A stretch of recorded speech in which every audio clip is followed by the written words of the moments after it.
Welcome to Steamworks, where you can learn the skills of the future today. My name is Mr. Brandon, and we'll be talking about material science with a focus on polymers. So this will be the table of contents. So for today, I will first be explaining a few choice keywords, which will be 3 new words that will help us out with learning about polymers. Second of all, we'll learn what is a polymer and why does it matter. And third, we'll be making something pertaining to this. And then with further exploration, we will be ending off with ways that you can teach your kid scientific thinking. So first, for keywords, we have synthetic. This means human-made. Second, viscosity. This will be for materials or liquids that are thick and oozy, so things like maple syrup or honey are very viscous compared to what you expect from water. Third, for our keyword, will be elasticity. And it's a property of being able to stretch. And as soon as you stretch it and you let go, then that's something that's highly elastic because it's able to go back to its normal form. Now, second, polymers. What are polymers? So polymers are large chains of molecules, and molecules being groups of atoms, the smallest block of matter, that as they group, and especially if they're similar, and they form molecules, when they start to chain up, you get things like your favorite toy Legos. So Legos are a type of polymer just like plastic that has been designed to allow it to be hard enough to keep its shape and soft enough to be able to interlock with other things that are just like itself. And the interesting thing with Legos, they're also the largest producer of rubber tires, which are also another polymer that just has different properties compared to what you're used to experiencing with regular Lego. That, and then another kind of synthetic polymer are rubber bands. And rubber bands have a property where they focus on elasticity for effect instead of how rigid Legos are, for example.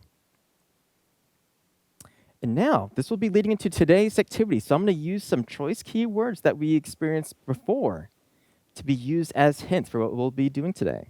So, first, what we'll be creating is synthetic. It is also something that is viscous and has viscosity.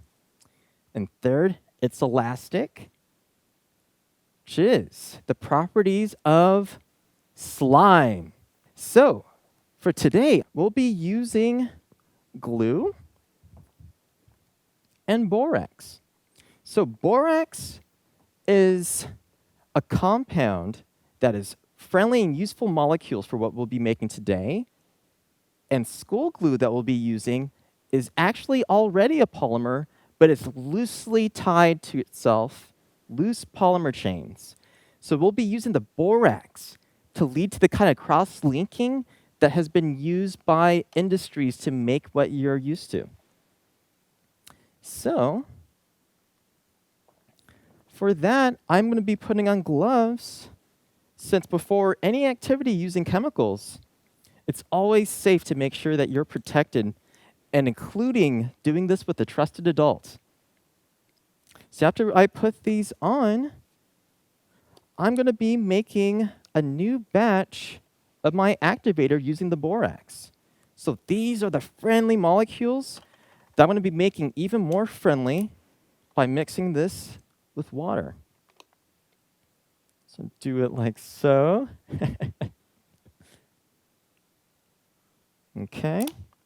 What I'm going to cap this off, and I'm going to shake this just to make it so that the borax and the water dissolve even more.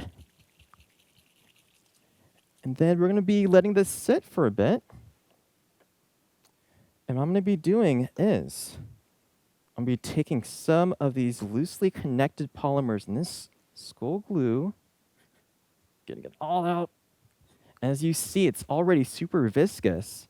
So our goal is to increase the viscosity of the school glue while also making it more elastic. So I'm going to take this activator I'm going to be pouring it in. Don't worry if you pour too much. What we're going to be doing is we're just going to be doing like that.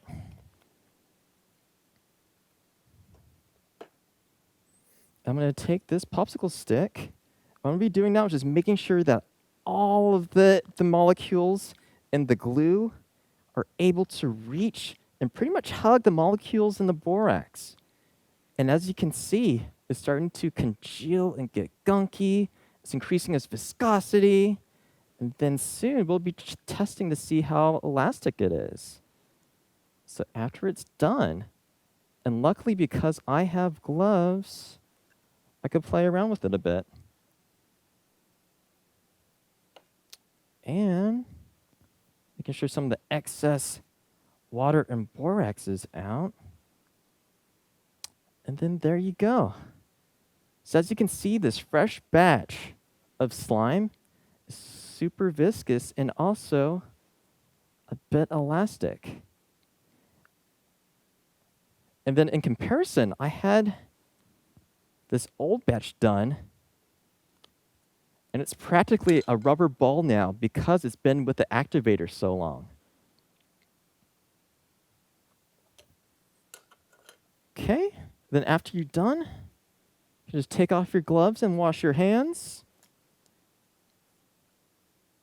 And now, we have a few little bubbles for you to think about.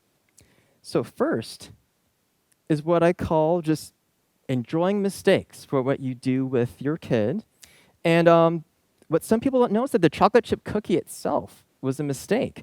It was actually intended to be a full chocolate cookie, but the chocolate chips didn't melt into things. So instead of trying to focus on the product, focus on the process of leading to what you're making. And then after that, the what ifs. So the what ifs are my favorite when it comes to facilitating any science experiment, because with this, the what ifs are a way that you can make the activity surprising and have the kid feel fully engaged in whatever you're trying to make with them. And then for just asking, why do you think that is? I think is a very important question that you can use with kids, because it allows kids where instead of just like through rote memorization with science, they'll be able to think and reason and guess why things may happen, which is such an integral part of any scientific thinking. So for examples relating to slime and ways that we can further explore the use of it is, what if you froze the slime? How is the slime going to change when it comes to its elasticity, viscosity, or other properties of it? And then second, what else can be used instead of borax? For those who are very used to making slime, what are some other activators that you can use, even with like the wrong ingredients? Like there's a lot of recipes online for making slime. And what if you switch the activator, but kept the same components? And then last, we have some e-resources, and this will help with the whys when you're doing activities. And on the Carlsbad City Library website, we have a section for Homework Zone where we have a bunch of e-resources that you can use to look up any of the keywords or any of the questions that your kids ask when you're doing activities like these. One of them, too, is for teaching books, where they have online books relating to STEAM. All right, so thank you so much for joining us today. And I would just hope that you stay safe and keep learning. Thank you.